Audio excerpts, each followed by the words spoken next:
Aero in the Beast 2018 Chevy Camaro ZL1 1LE first drive. The 1LE badge wasn't meant to conjure up an image of a track-dominating pony car, originally. It was just an ordering shorthand, a regular production option, a box to check so the line worker knows what to bolt onto the next car. Some RPO codes have acquired a mythos, becoming marketing terms unto themselves. ZR1, Z71, Z28. But the 1LE, despite sounding like a bass trim level on a cruise, is something special. Racing plays a large part in the 1LE's beginnings. In the mid-1980s, Camaros were running in a Canadian showroom stock class called Players Challenge.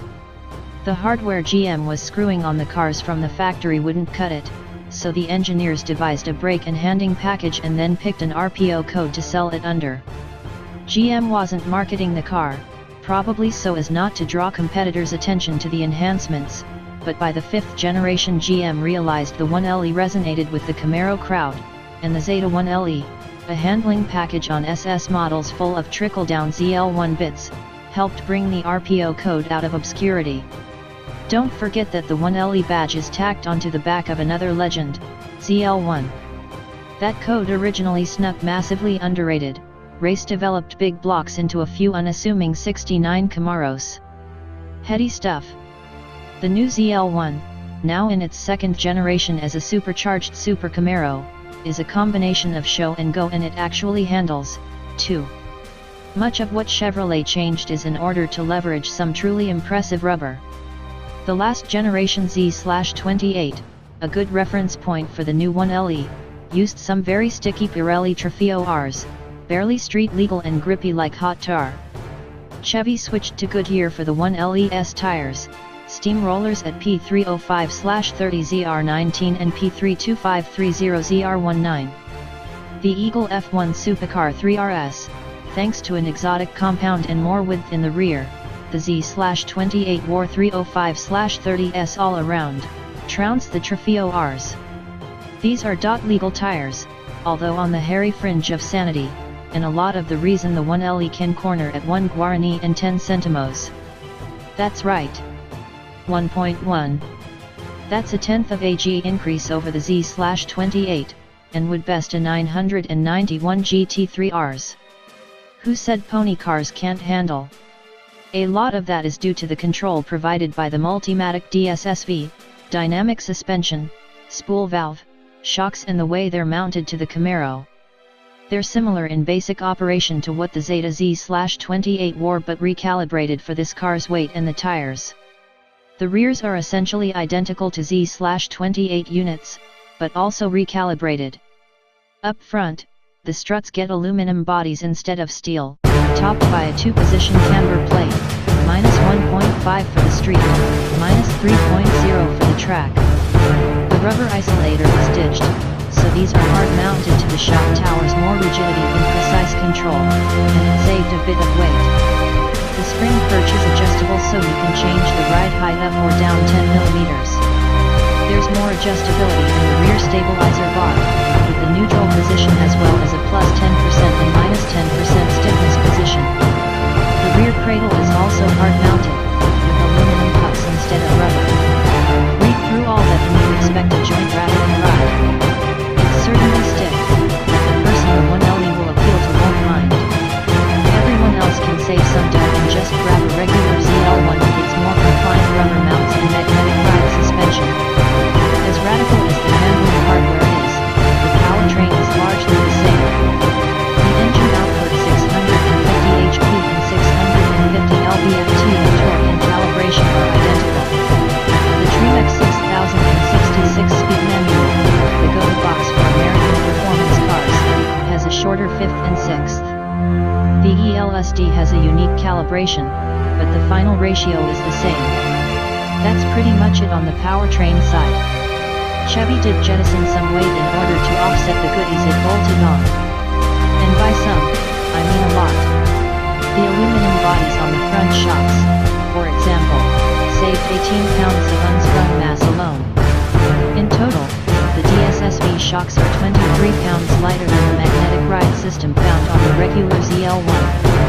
The The rear seat is thinner, made of stiffer foam, and won't fold down. That's good for some mass reduction. A rear window saves 4 to 5 pounds. It's a wash compared to the MOE/CZ/28, which of course was on a larger and heavier platform to begin with, and about 75 pounds lighter than the current manual transmission ZL1.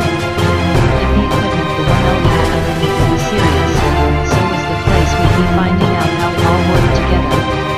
Area 27 is a brand new Canadian road course, just north of the American border in British Columbia. It's long 3.1 miles and technical enough to load up the 1LE and toss it around a bit.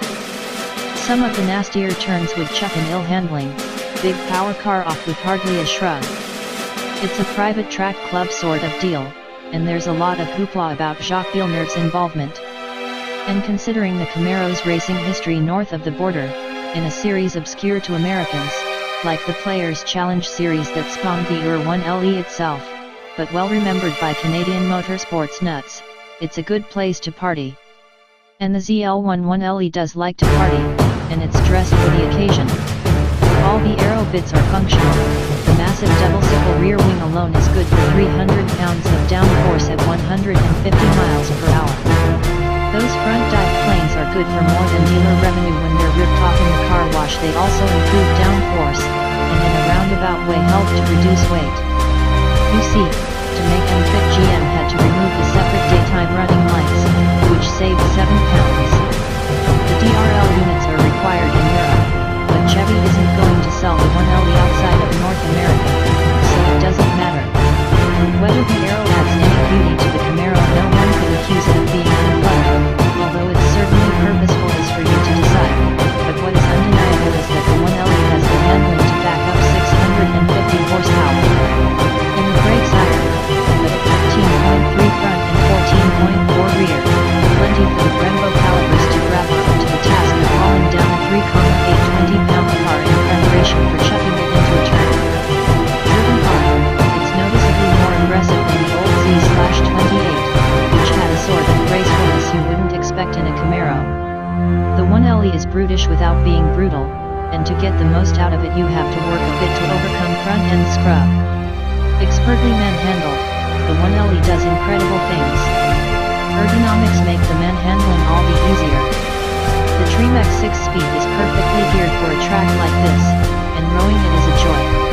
This is a variant of a gearbox used in nearly every high-horsepower American car that has offered a manual in the past decade or so, descended from the mighty T56. The 1LE has the characteristic positive engagement, paired with a pedal box that's as familiar as your nearly worn-out driving sneakers.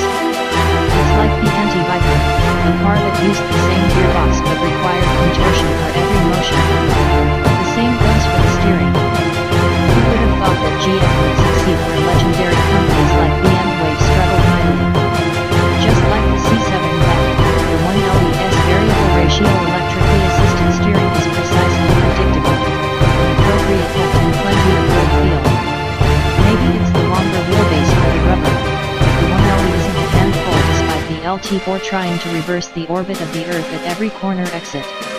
Actually, a lot of that is the combination of the ELSD and advanced traction management software, which left in track mode is less of a nanny and more of a safety net. As it sat, with the suspension and stabilizer bars set to full track and the software keeping a watchful eye, the 1LE exhibited mild understeer and a bit of throttle intervention on over-enthusiastic exits. More than enough bandwidth to learn lines and set initial times. And of course, it can be turned off when the safety net isn't needed. At that point, it's the tires that become the star. Area 27 is more than 3 miles long, and with a heavy car that likes to push a bit, heat would be a problem in lesser tires.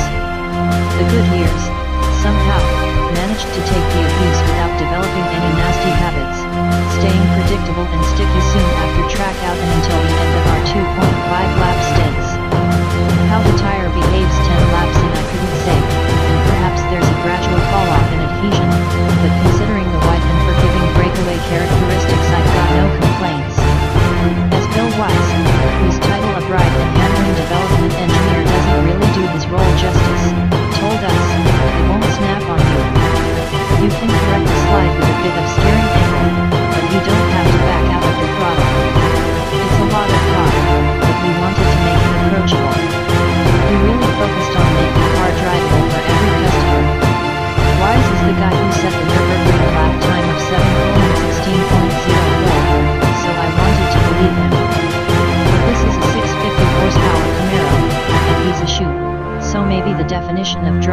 would prove to be a bit fuzzy. As I'd find out soon enough, he was completely correct.